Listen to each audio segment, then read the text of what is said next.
In the school system, they don't want us to learn about money because they just want to pump out good employees that do what they're told. They don't want what we know out there. We've all been programmed. That's a fact of life. A lot of kids just in school kind of puzzled as to why they're there. Well, oftentimes business education today, and I see it all the time, kids come out of college, the best colleges, Wharton and Harvard and Stanford and some of the great business schools, and they'll come out and they won't have practical experience. There's too many case studies that aren't practical. What is school doing to your brain? If you look at school, it's opposite of what it takes to be successful in real life. We have a system where we take children away from their parents at least 5 days a week, all day, and we have control of their minds until they're about 17, 18. Don't make a mistake. Do as you're told. Take tests by yourself. Don't cooperate. Do it by yourself. Do it on your own. And there's only one right answer. No, there's tons of answers to a problem. We ask kids that are 16 to 18 years old to make $100,000 debt decisions when they go off to university. What they're getting themselves into. They just assume, okay, I'm going to pay 4 years of education at $25,000 a pop, and when I come out the other side, somehow I'll be able to pay it back. That's not how life works anymore. Money may not be the most important thing in the world, but it affects everything that is. It affects your lifestyle, it affects your health care, it affects your level of education, it affects the food you eat. It affects everything on a day-to-day basis. It may not be the most important thing, but it does affect everything that is important. One of the reasons we have such a horrible economy is because of what our top schools are pumping out. People who all they do is care about themselves, and they create these CDSs, credit default swaps, and derivatives that damage everybody. When you were in school, were you an A student or a C student? You know, were you the star of the class or the flunky of the class? And if you weren't the A student, then did that mean you couldn't be successful? Is that what it means to you? If you didn't go to a great school, you're never going to be successful? What if you drop out? You know, what if you drop out like Steve Jobs and Bill Gates? That means you've had it. Jack Ma, who is the founder of a little company called Alibaba, he just recently said, if you're 35 and you're not rich and successful, you'll never be successful. Of course, Jack Ma is a school teacher. Former school teacher who struck it rich. But naturally, they have this idea that if you're not successful in school, you'll never be successful in life. And my contention has always been it almost damages you in school. You know, school damaged my brain, and my father was the head of education for the state of Hawaii, PhD. And I hated school. I mean, I sat there and getting pounded all the time for being stupid. People come out of school paralyzed. I think the school system is criminal in that it kills a child's spirit of learning. You know, a child goes into school all excited about, yeah, I'm going to learn and it's going to be great. And then the teacher says, sit down and shut up. Shut up! You just be quiet. You just be quiet. Shut up! You hit the thief. You hit the thief.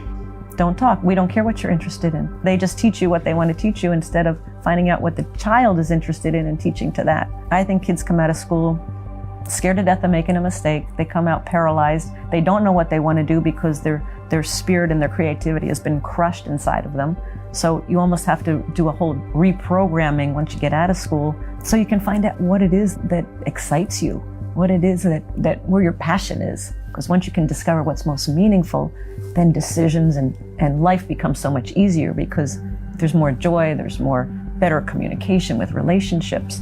But they don't teach any of this in school. They just say, sit down, do as you're told, take the test by yourself, and don't make a mistake. If you're not successful yet, you might be a late bloomer. This is especially for those with students still in school, or you're struggling financially and you're over 35, or you're an old guy and you still haven't made it. Well, I hope you have a cash flow board game, because the cash flow board game is the best teaching, much better than a boring old school teacher, because cash flow involves your brain, your emotions, because you hate losing. You have to physically do something, and it inspires your spirit, because, you know, losing is a wonderful thing if it inspires you to win. I still play Monopoly. My rich dad just started playing Monopoly with me. The other thing he did, he then took me to his, 4 greenhouses, Red Hotel. He took me to his greenhouses. I went, holy moly, that it was more than just a board game. So I'm not saying it has to be real estate, but if it's stocks, I look at the guy Ray Dalio of Bridgewater, the biggest hedge fund in the world. He started buying stocks at a young age, same as Warren Buffett. You want to do it when the brain is still malleable and pliable. So take the child, go look at real estate. Donald Trump had to go collect rent. He had his boys collect rent. He said, you want adventures and psychosis? Go collect rent. You'll hear more BS than you ever had before. I remember when I had to go knock on a door to collect rent. It's terrifying. Get this adult and they're lying to you, telling you these sob stories. I tell you, that's real education. So this stuff you learn in school, in my opinion, waste of time. The entire purpose of a good university is to give you a foundation to fail. Because we have two hemispheres of the brain, the left brain, which is about words and this world reality and, the perception of this reality.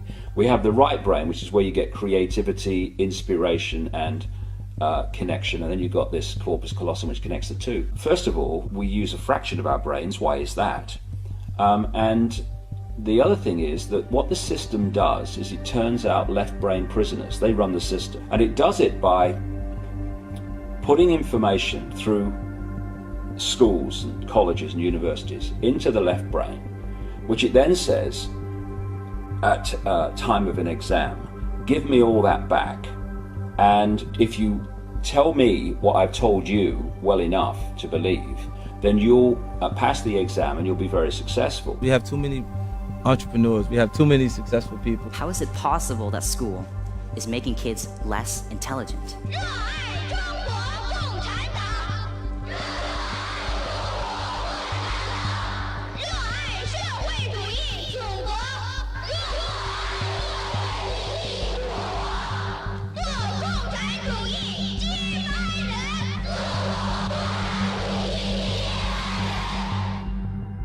Go to high school, get a diploma. Go to a good college, find a stable job. And if you don't do that, you won't be successful. And if that was true, how am I even standing here today? How did I, a straight C student, start a technology company at the age of 16? Here's what I believe. Parents, teachers, educators, you have the power to influence and inspire youth. And if there's one message that I want parents, kids, and all of you to take away from what I've said here today, that you can stray away from this conventional, limited, and narrow path that education sets us upon. You can diverge and create your own future. No one has ever changed the world by doing what the world has told them to do. I hated school. I really hated school. I hated school, generally, right? Because it was this instruction following thing. Ego barrier is the worst thing. And if we were raised differently, just imagine in the schools that all along that people will always say, everybody makes mistakes. Everybody has weaknesses.